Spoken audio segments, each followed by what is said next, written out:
बिहार में युवाओं की आबादी सबसे ज़्यादा है। युवाओं को लुभाने के लिए राजनीतिक दलों ने रोज़गार को मुद्दा भी बनाया है। महागठबंधन नेताओं ने 20 लाख युवाओं को नौकरी देने का वायदा किया है। विडंबना ये है कि जिन एजेंसियों को रोज़गार देने हैं वहां आयोग में सदस्यों की भारी कमी है।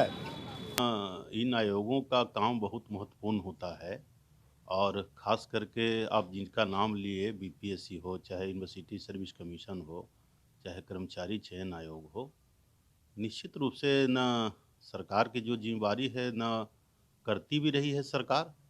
और हम समझते हैं कि कुछ एक एकाध पद रिक्त होंगे तो निश्चित रूप से सरकार का ध्यान इस दिशा में होगा कि बीपीएससी में वैकेंसी 2014 में निकली थी और 2014 में वैकेंसी आई तो देखिए बहाली आज तक कतिपय कारणों से आज तक बहाली चल रही है, पूर्ण नहीं हुई है।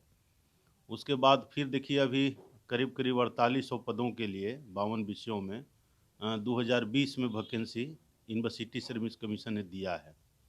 अभी कई विषयों में न बहाली चल रही है, लेकिन हम समझते हैं कि जिस गति से चल रहा है आयोग उसमें काफ़ी अभी विलम्ब लगने की संभावना है और हम समझते हैं कि कम से कम अभी 3-4 साल इसमें लग जाएंगे। दिल्ली विश्वविद्यालय और देश के कई राज्यों में जो गेस्ट फैकल्टी हैं, जो व्याख्याता काम कर रहे थे, उनकी नियुक्ति स्थायी सेवा का सामंजस्य करने के लिए सरकार न गंभीरता से विचार कर रही है और की भी है।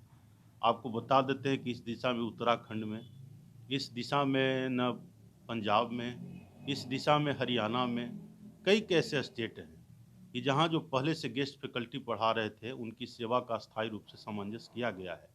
अभी दिल्ली में 5000 एडहॉक शिक्षकों की अस्थायी करने की प्रक्रिया शुरू हो गई है और हम मांग करेंगे कि बिहार के विश्वविद्यालयों में भी करीब करीब गेस्ट टीचर जो है इस प्रकार के मात्र 1.5 से 2000 की संख्या में हैं और पद भी न रिक्त है, सरकार के द्वारा नोटिफाई भी है। तो हम समझते हैं कि जो आयोग वगैरह के माध्यम से जो प्रक्रियाएं इतनी विलम्ब से होती हैं, वह विलम्ब न हो कि जब सेम उसी प्रक्रिया के तहत उनकी नियुक्ति हुई है रिजर्वेशन रोस्टर का पालन करते हुए, तो हम तो चाहेंगे कि सरकार को एक कमेटी बना के और जो गेस्ट फैकल्टी हैं उनकी सेवा स्थायी करने के लिए दिशा में सरकार निश्चित रूप से कोई कदम उठाने का काम करे। देखिए, पहले तो बता दूं कि बीपीएससी में हस्तिनापुर के गुलामों से मुक्त करिए। बीपीएससी में निरपेक्ष, ईमानदार, ऑनेस्ट आदमी को रखिए और पूरी पारदर्शिता से सिलेक्शन हो। क्या हो रहा है बिहार के अंदर और कैसे पेपर लीक हुआ और कैसे निपापोती हुआ सब जानता है। आज कई पद खाली हैं, जब पद ही नहीं भरेंगे तो आप बहाली कैसे करेंगे?